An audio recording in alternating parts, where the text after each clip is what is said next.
tonight is going through a presentation. And for the board members that saw our presentation back in the late winter or spring, there will be some similarities, but some updated information as well.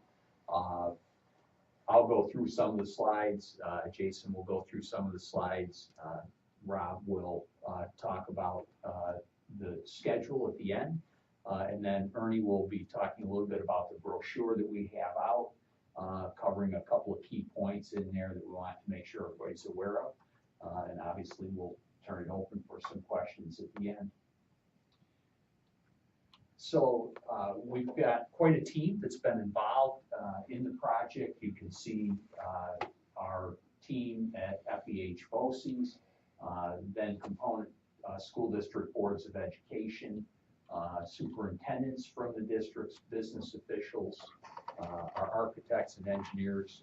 BCA have been with us from very early on, as you'll see here in just a minute. Our construction management company, CNS, just coming on really at this point in the project as we gear up. And then a number of entities here on the bottom, primarily connected to the part of the project where we're going to switch from well water at the Adirondack Educational Center to the Saranac Lake Municipal Water Supply. There's still some steps that are in process with that. We have to get annexed from the town of St. Armand into the village of Saranac Lake. And then we have to enter into an agreement with Saranac Lake, with the village of Saranac Lake for the construction work in such a way that they're going to be reimbursed from the project for their cost. And State Ed has approved that mechanism for the project to move forward. The buildings been around quite a while. The North Franklin Ed Center was constructed in 1968. We put an addition on there in 1975. And it's about twice as big as the Adirondack Ed Center, 70,000 square feet of space in Malone. The center here in the south end of Saranac Lake, a little over 35,000 square feet of floor space. That was originally constructed in 1973. So you can see that the buildings have been around for quite some time.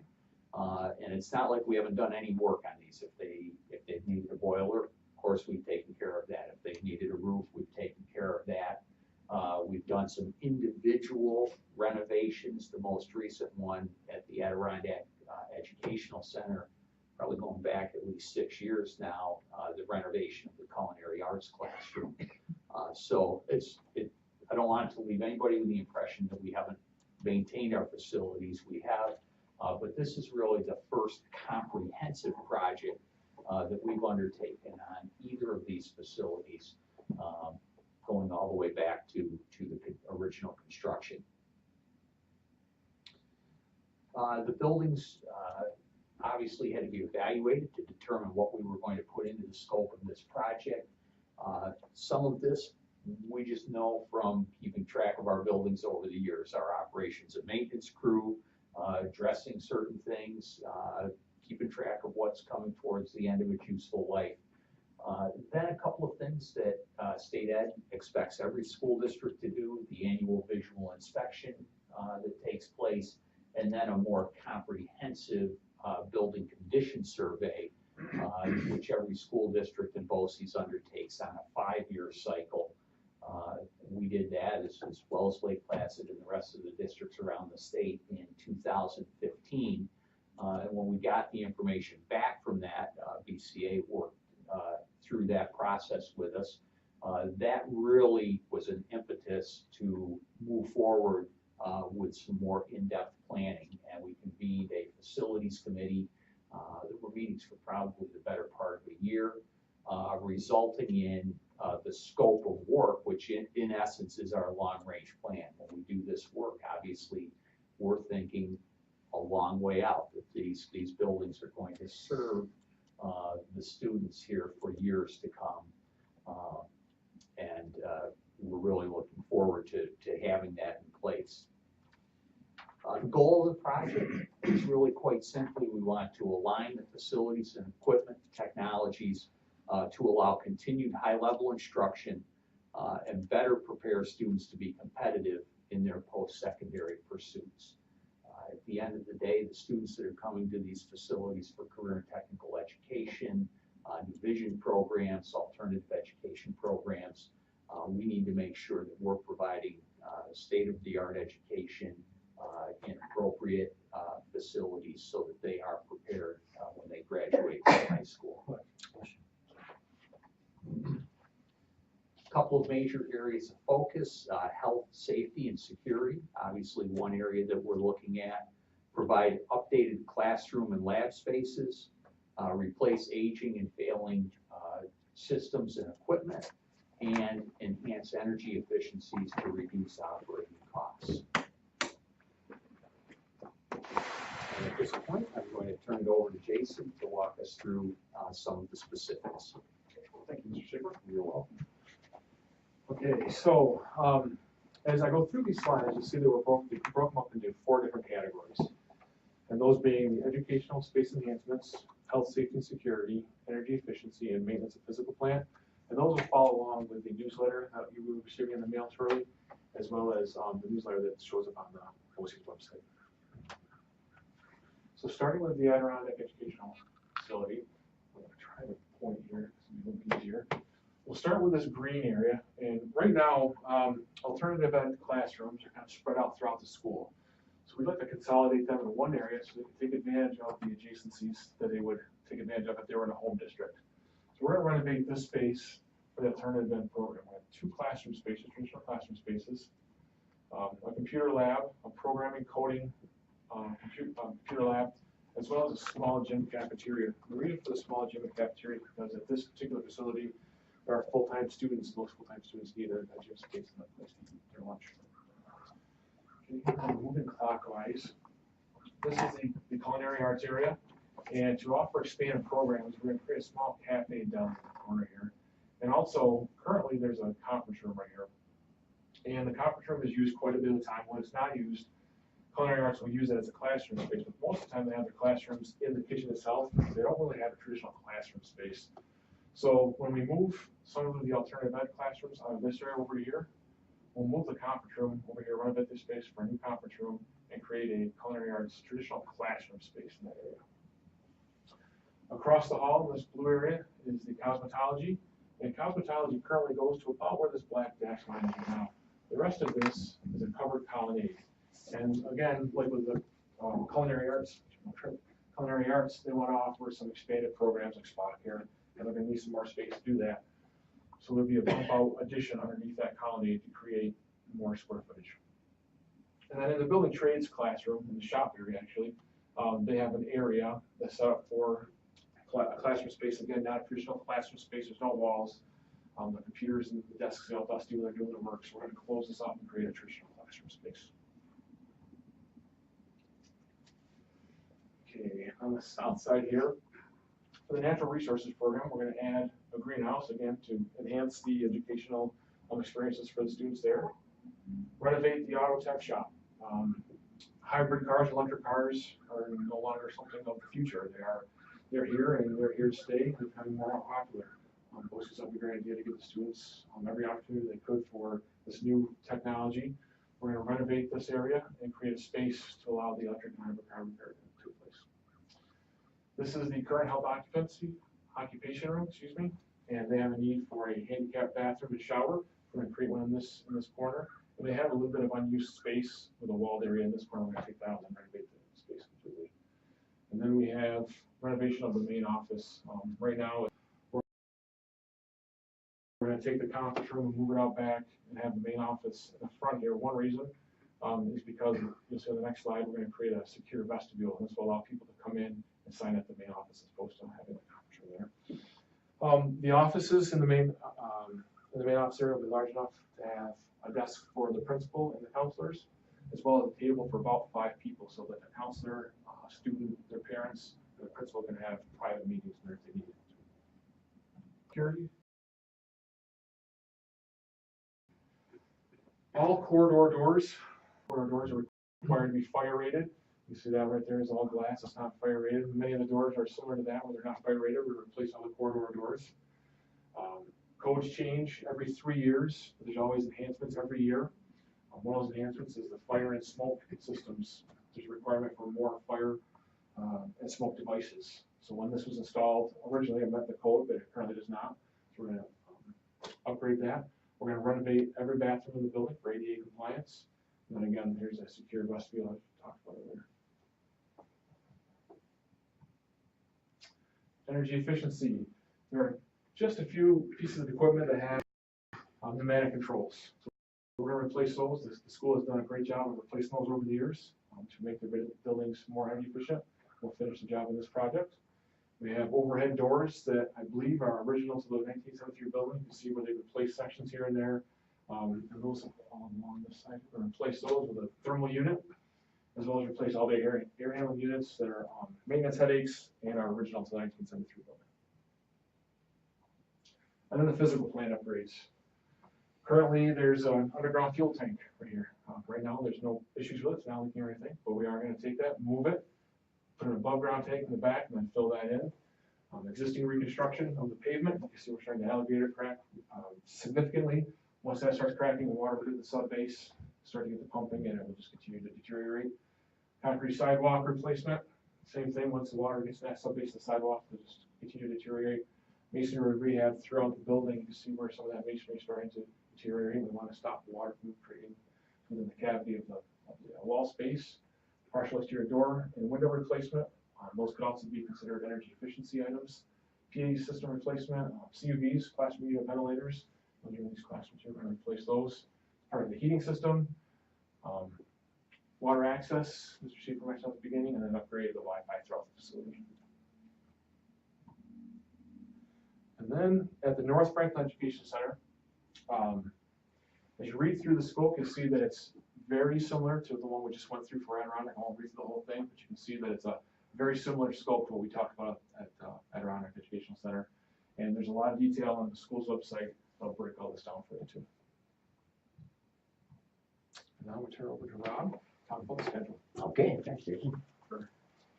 One of the roles of the construction manager early on in the project is to work with the district, BOCES, and work with the architect to figure out from a practical way to manage the project. We've got to start with the schedule. And this is kind of complicated because you have two very diverse sites. You can't like drive in 5 minutes from one to the other. So we had to break it out. Basically, these guys have already figured out a lot of the logistics of it. We pretty much had to say, let's take one building at a time and get that into state ed and get things rolling, because it's a long process. The SCD review process, as you probably know, is now like up to 32 weeks. They're trying to find ways to tweak that, but it's a very important thing you got to consider all the way through. The other important thing is you always want to be the contract that is out to bid earliest in the year. Contractors fill up their plate, just like every other residential contractor does. So we want to make sure that we get a good package out on the street that's detailed and is attractive to the contractors too. So we have to figure out ways to make all that happen. As you can see, we have the D&D design and development, which all contingent upon this passing September 21st. We jump right into it, full tilt, and get the Adirondack project going first. It doesn't mean that Bernie and Carr is going to be working all the time on North Franklin, but the stress is getting Adirondack out. That gets into SED. We push that through, and well, hopefully SED will do it in 8 to 10 months. And then we start construction in spring of 2019, Saranac. And the following year, a similar process will go through up at North Franklin and Balloon. So those are very workable schedules, but renovations are tough. So we have to build in a little float, as they call it, in both of those. But we got it's a good plan. It's a very workable plan. And the sooner we get going on it, the more we can fine tune everything.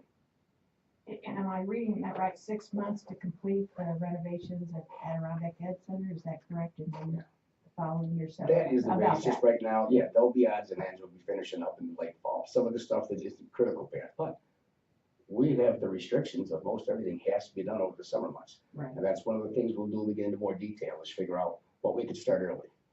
We'll do some of the door replacement during the school year. There's some things you may be able to get in, air handling unit replacements on the roof or something over break. Sure. So that's how we fill in the blanks. And those are the things that also make it attractive to a contractor. They aren't sitting around, because time is money. Thank you. Thank you. So I am a brochure. You might have received this in your home recently.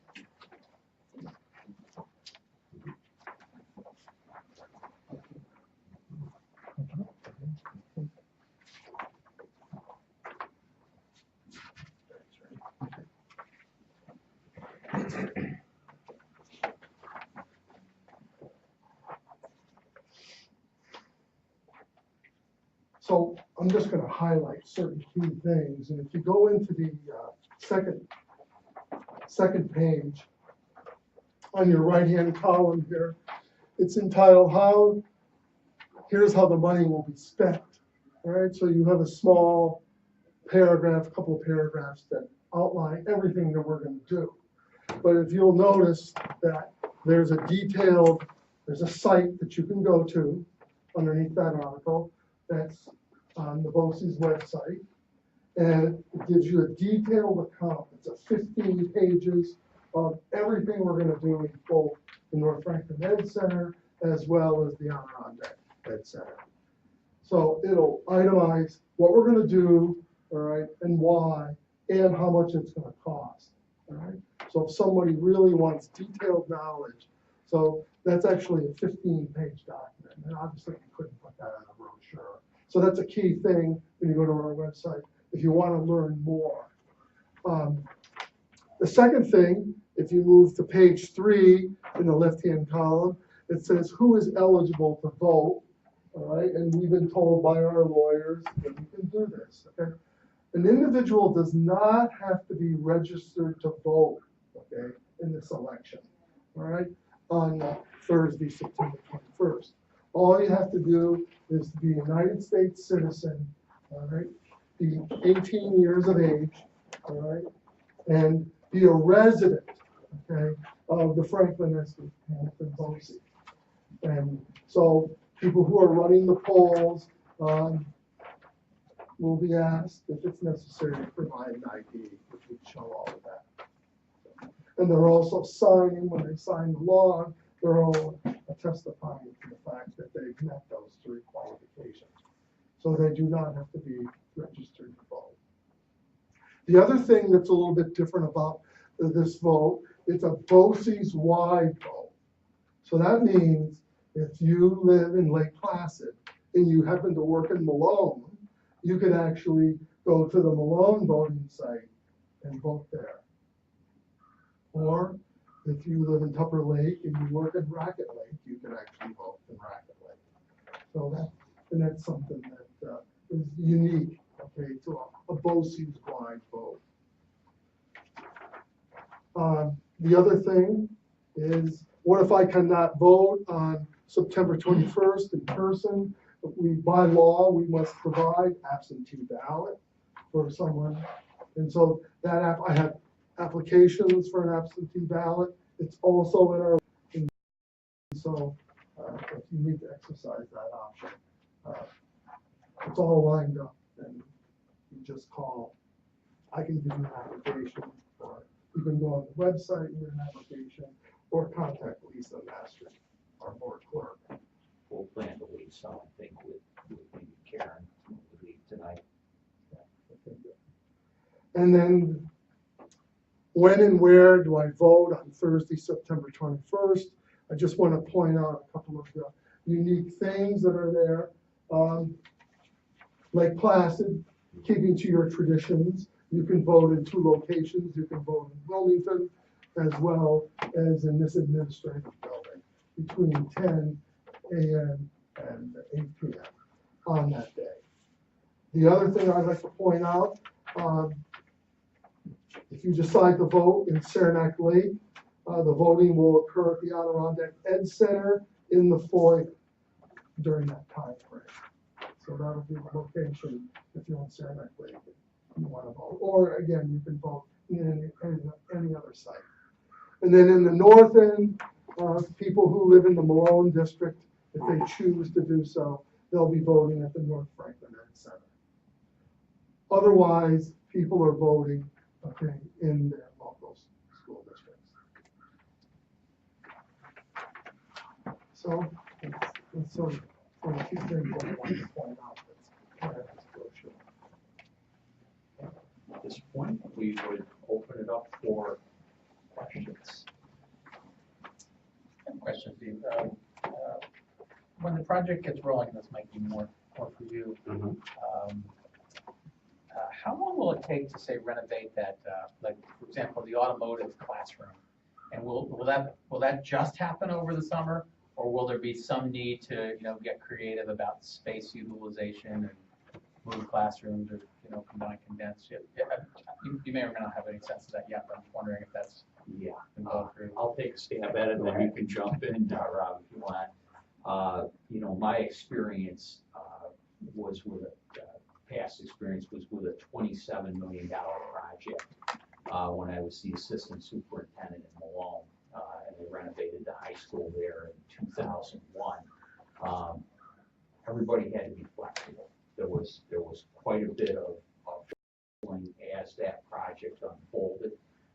We've had some preliminary discussions about when is it going to be best to have kids out on work sites versus back in the classroom for theory.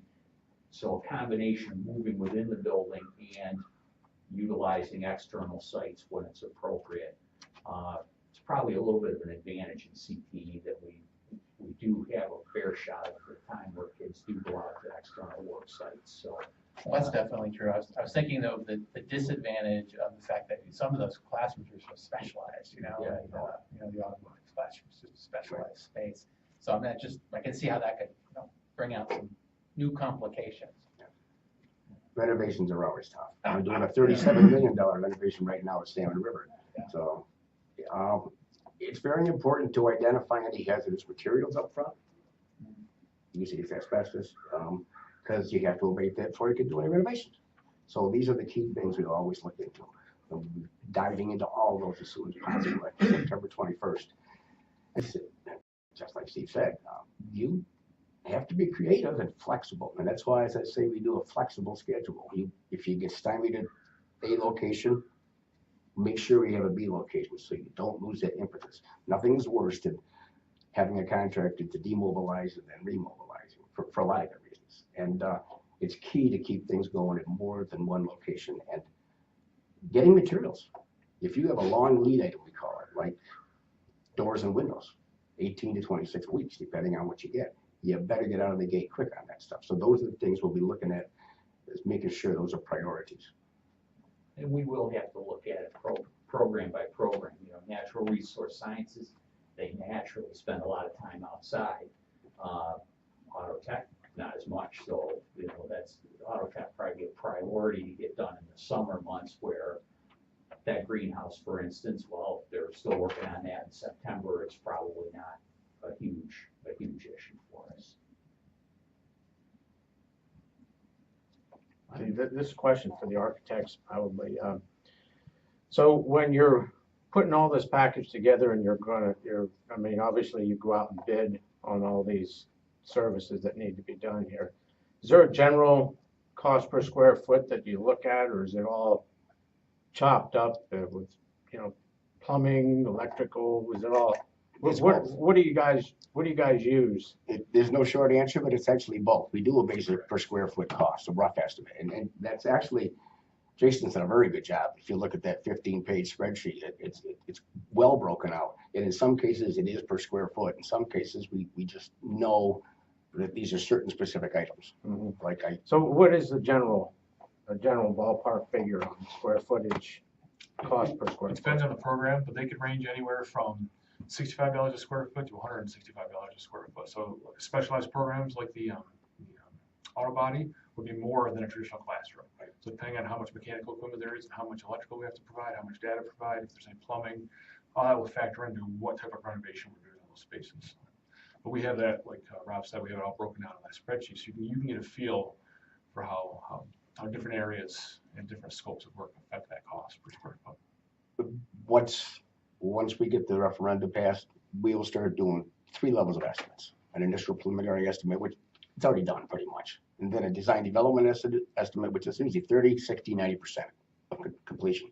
It's just so we really know that we haven't gone overboard in one area, or what it's in. It's two, which is, if we have the extra money, yes, we'll do this. If we don't have as much money as we'd hoped, we'll be able to pull something out without compromising the program.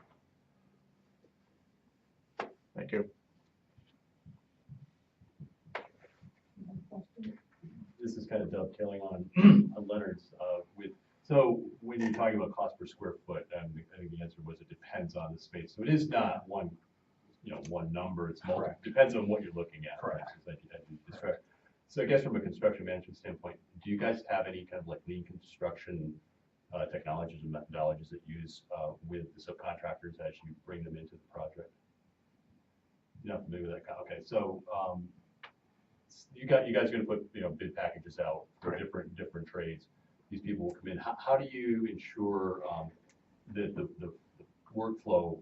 And I know this is difficult because it's a school and you're doing a lot of work in the summer. There's no interruption in workflow. I mean, you have plan A and plan B, but there's how do you ensure handoff from say let's say carpentry to plumbing to electrical work, and how does that communication handle? Is that through you guys, or do you involve project managers from each of the different trades? I call it 3D chess on the run. That's what I do. It is a dovetailing of all of them. And the biggest thing is knowing what each trade requires and knowing up front who's got to be where when. And it is an ongoing process and it's flexible. But the basic thing is who has to get in first. And who has to be doing certain structural elements at a certain point before you can do other stuff. You can't do the plumbing, after they put the slabs in. So it's complicated. But by and large, the players you're going to get are public works contractors in this business. We're limited up here, but they're also very competent contractors. That's why we make it an attractive bid package, like I said, having a workable, reasonable, and flexible schedule so they don't have that downtime while they're waiting. So I guess the answer, these people that you're typically you're going to most know. likely, yeah. You're most likely going to know. And obviously, we are restricted by the Wicks law. We have certain public bidding requirements we all have to go by. Now, we could break it out into more contracts than GC, electrical, HVAC, and plumbing. But sometimes that's practical and sometimes it's not, depending on the scope and the nature of the work. We may find out that it is for a certain particular trade to make it a sub-trade as a separate prime contract. Great, thank you. Is this contract required to pay Prevailing prevailing wages. wage? Yes, it is.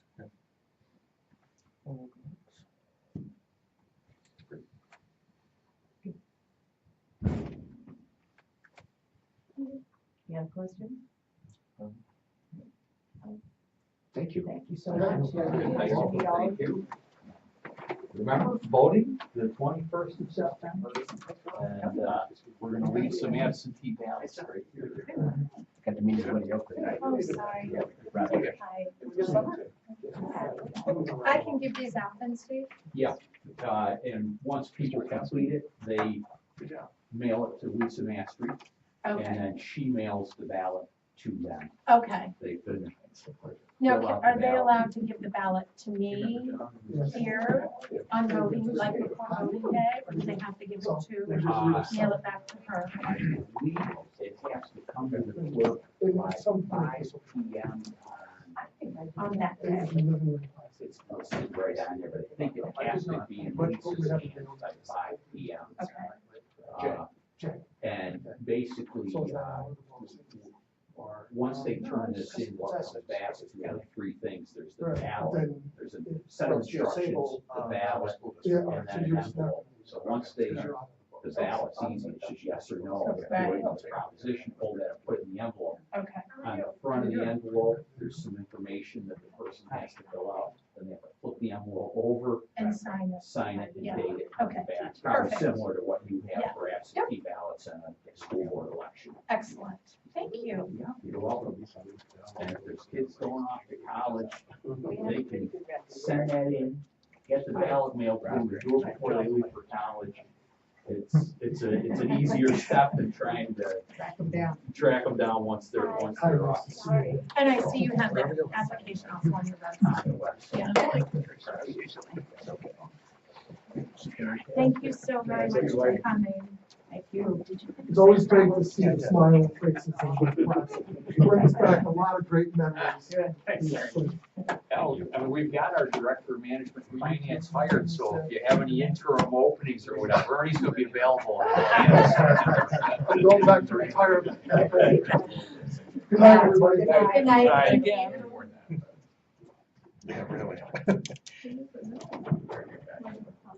I know. I was processing, like, distraction, I was processing, like, what is happening? Like in a time warp. A little bit, it just threw me slightly. All right. I'm adjusted. Yeah.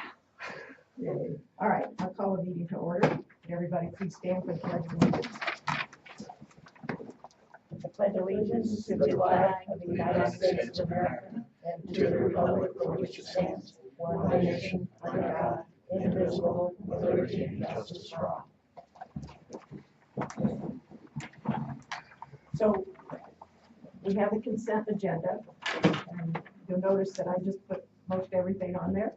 So if I'm gonna go through the list, and if anybody has a question, just needs clarification, we can take a little time to get clarification, but if you want something removed to discuss, we can do that too. So we have 5A, the minutes, 6A, teaching staff appointment, 6B, long-term teaching staff appointment, 6C, non-teaching staff appointment, 6D, non-teaching staff appointment, 6E, non-teaching staff appointment, 6F, long-term appointment of the athletic director, 6G, long-term appointment of the CSEA typist, 6H, non-teaching staff resignation, 6I, mentors, 6J, additional coaching staff, and one was just added late this afternoon. Nick Kalina was added as soccer. JV boys soccer. boys soccer.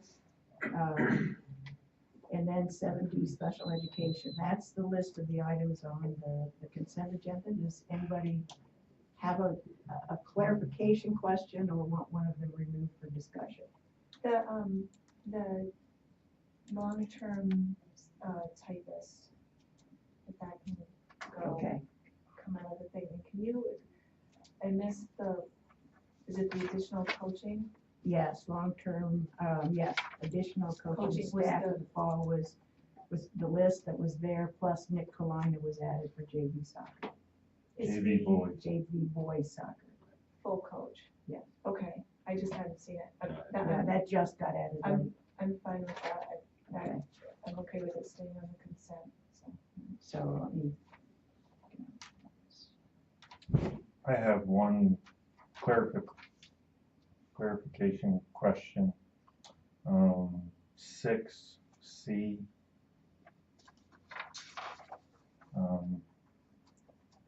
In the executive content, it says that she is a certified teaching assistant, but in her resume letter, it states that she's willing to do that certification, but she's not yet. Is it a simple process? Who is it? She's not. So I think, yeah, we're still, the answer is not on the official documentation, that's right. So I wrote the executive content, so I was jumping the gun a little bit there. Okay. So I apologize for that. Has she done the paperwork? Is that in? Yeah, for and approval? I believe everything's in and in place, but I think I took that and went to done, and not 100% done, double check on that. Right, so the motion is that she's not certified. Right. Correct. So she, Thank you for catching that, and I apologize for the mistake on that. I have no problem leaving it in there. I just, okay. you know, on one it said it was and one it said it wasn't. Right, So I yeah, just wanted, that's a, Okay, so the one that we did remove was the long-term appointment of CSEA typist. Correct? Yes. Okay, then is there a motion to approve the items on the consent, listed on the consent agenda? I'll make that motion. Thanks, Dan. Is there a second? Yes. Thanks, Jeff. There's no discussion, and further discussion, there's a vote. Oh, yeah. Gonna vote.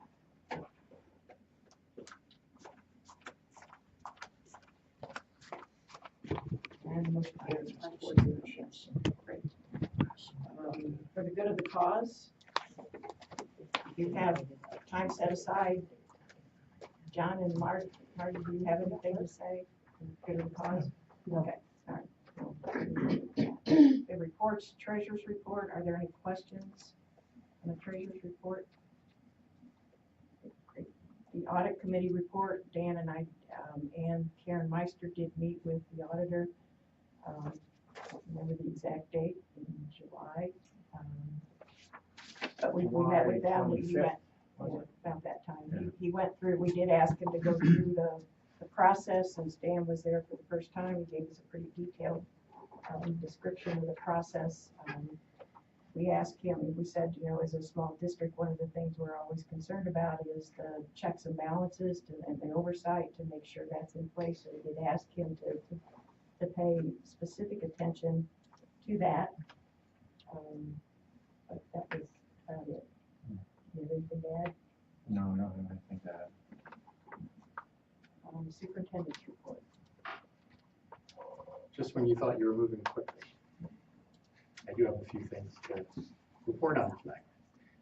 Let me just get out my notes. So I have a few areas I'm going to talk about tonight. One of them is just to give you a brief update on our summer maintenance projects. Second one is to discuss the bus issues that we have talked about or have been raised at board meetings before. I'm going to follow up with two of those issues. One of them having to do with a traditional morning bus run from Wilmington, and the other one to talk about the extracurricular busing or absence of extracurricular busing with our shared programs over in Saranac Lake, and then just give you an update on what's to come as we're preparing for the new year. So the first area is summer maintenance projects. So yes, we passed the building project, but that doesn't mean we don't continue to maintain our buildings on a regular basis, and summer's a time for doing that. And most of that is done in-house. So we have our custodial staff working hard. We do hire some additional staff. Usually these are substitute staff members, or they're employees of ours who work 10 months, and then they agree to work the summer months in order to get the buildings up to speed over the summer. So they've been working hard, and here are some of the projects they have been working on. First of all, over here in the middle and high school, if you look up when you're walking through the hallways, you'll see many of the ceiling tiles, the drop ceiling tiles, have been replaced, especially on the first floor. You'll also see hallways being painted. Some right now we still have a few weeks to go, so they're in a state of being painted, as well as some of the bathrooms being painted. Probably one of the most obvious upgrades that you'll see is the floors in many of the classrooms. So it's very exciting. Some of the old musty carpets have been pulled out. Some of the old vinyl tile floors have been removed, and new floors have been put in there. In addition, some of the existing floors have been also stripped and waxed. And if you go in there, the shine and the reflection is incredible. The people, they're doing a terrific job. The two who specialize in the floors, by the way, Sherry Breyer, who is a 12-month custodian, and Karen Graham, who's one of our food service workers, 10 months over at the elementary school, who's working in the summer on this. Is maybe the third or fourth summer they've done this together, and they are very good. So those floors are just beautiful. In addition, just right out here, administrative building, and in the rear of the building, over here you'll probably see some additional beautification efforts going on with the flowers. flower bed, the hanging plants, the plants along the side of the administrative building. Most of that is the expertise of Jeanette Dugan, who is our social studies teacher, who happens to sideline in this particular area and does a wonderful job. So that's why things are looking better back here than I think they really have ever before. And then if you walk into individual classrooms, you'll see some different improvements. One of them very interesting is, you're familiar with whiteboards and you're familiar with chalkboards, but the latest thing in schools is whiteboard paint and chalkboard paint. And what this allows us to do, or anybody interested in this, and often in schools this is going on now, is to create a board where one didn't exist without actually purchasing one, by using this specialized paint and just a framing system around the outside. So what you would see is a number of additional writing spaces in classrooms. That's actually the use of the specialized whiteboard paint, blackboard paint. And I thought it was sort of interesting that some of our teachers specifically asked not for the whiteboard, but for the chalkboard with real chalk being used. John? Yeah. John? Well, I'm not one of them, but I probably would have asked for it. So anyway, they look great, and they really added some different spaces to what teachers can do in the classroom. So, and it's at a very low cost. And then, of course, you would see new equipment, and we've got some new computers going in, as well as some smart boards and projectors in different classrooms. So middle school, high school is undergoing some nice cleaning up and renovation. So we're at the elementary school, a couple of bigger jobs. One is in the rear of the elementary school. There's the paving project that was originally on our capital project list of 48, 49 projects. One of those projects, the paving project, we decided that we could handle that with existing funds earlier. And so Leonard and Jeff Jakes and Bill Begor worked very hard on getting the proper bids, choosing the best bid, and very quickly we had a group come in and repave the rear of the elementary school, just as it was proposed in the capital project, for about half the cost of what the capital project proposed. So by doing this project much sooner, we saved a lot of money, and we have improved the building a couple of years sooner than we would have otherwise. And this also includes drainage areas. So the rear paving is done, and then resealing of the blacktop in the front. And then a couple of interesting improvements you may not notice right away unless you look for it, but the cuts in the sidewalk in order to allow handicapped access, typically for wheelchairs, has been a little weak at the elementary school. And this was noticed especially by a group of 5th grade students last year who were working with one of their teachers who has a disabled child, and she was coming in to visit, and they discovered that she really didn't have any great access into the building. Well, the students got on this, and they they wrote letters to me. And we talked about it, and then we added to the list that if the moment arose where we could, add these in. And of course, when the paving project was done, we thought this was the right time. So we've also added 2 additional handicapped access cuts at the elementary school. So it's the kind of thing that most people won't notice, but I think it sends the right message as far as the fact that we're trying to really do a better job in providing access to those who need it. And that's really thanks to those 5th graders. In addition, they're replacing all the ceiling tiles in the building. So moving down one hallway and the other floor and replacing all those ceiling tiles really brightens up the building and really cleans it up, because what happens is a lot of the dirt collects over the years on those ceiling tiles. And so it's really cleaned up a lot of parts of the building. Stairwells being painted. And then one thing I noticed, and maybe this isn't a building project, I just added on my list, is that a year ago I told you about the chickens, and the 6 chickens that were there. There are 12 now. And when I was doing my walkthrough, I was interested in that, and that was without a rooster. So I'm not worried about this. That will happen. And then last thing on my list is the playground updates have started slowly. And there's a new 4-person seesaw in the playground that you'll see if you go on over there. So many thanks to people who have been working hard on this over the summer. Bobby Graham, who's our head custodian at the middle high school, and the crew here, Sherry, Daryl, Mike, Tony, Cord Preston, who washes dishes and substitutes for us as a custodian, Karen, of course, who I mentioned, and then, of course, Bill Begor, the head custodian at the elementary school, along with the crew there, Royce Lawrence, Dave Mayberry, and a name that's coming up now, I guess, will be the third time today, Nick Kalina, who's been helping us out when he can. So a lot of really good stuff going on in both buildings as far as summer maintenance goes. Any questions about that? So number 2 on my list is to talk about the bus issues, and I provided you with some documents which were my notes, and so I'm going to walk you through some of the notes, and some of this is going to be review, and some of this is going to be new, and we'll see how it goes. The first question came up at a board meeting, I think it was back in March maybe. When a parent raised an issue about the length of time that her child was on the Wilmington bus, the morning elementary school child, which is of course accurate, as you'll see from my notes here in my presentation.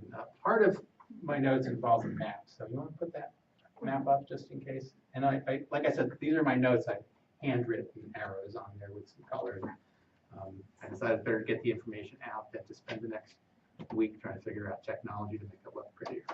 So a little background. The Wilmington bus is the longest ride in the district. We used to have 2 buses to serve this run, and then back sometime around, I may not have the year 100% accurate, around 2010, we combined those into one run for greater efficiency. But of course, with that efficiency came a longer ride for kids.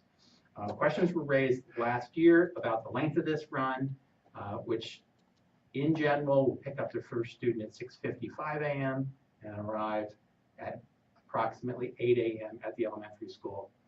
Sometimes that pickup and drop-off time is a little bit different, but essentially a little bit over an hour. So the student who's picked up first is on that bus for about an hour and 5 minutes. Now, on the way home, that student is the first one dropped off, so does not ride that same length of time on the way back. But the last student who's picked up in the morning becomes the last student dropped off in the afternoon. And so again, students who are at either end of that pickup will ride for a long time on that bus, either in the morning or in the afternoon. And then the question came up about the St. Agnes drop-off. So the St. Agnes school used to start much later than it does. And one of the problems was they were waiting for our buses. So they asked to start earlier last year. So they start at around 8 a.m. instead of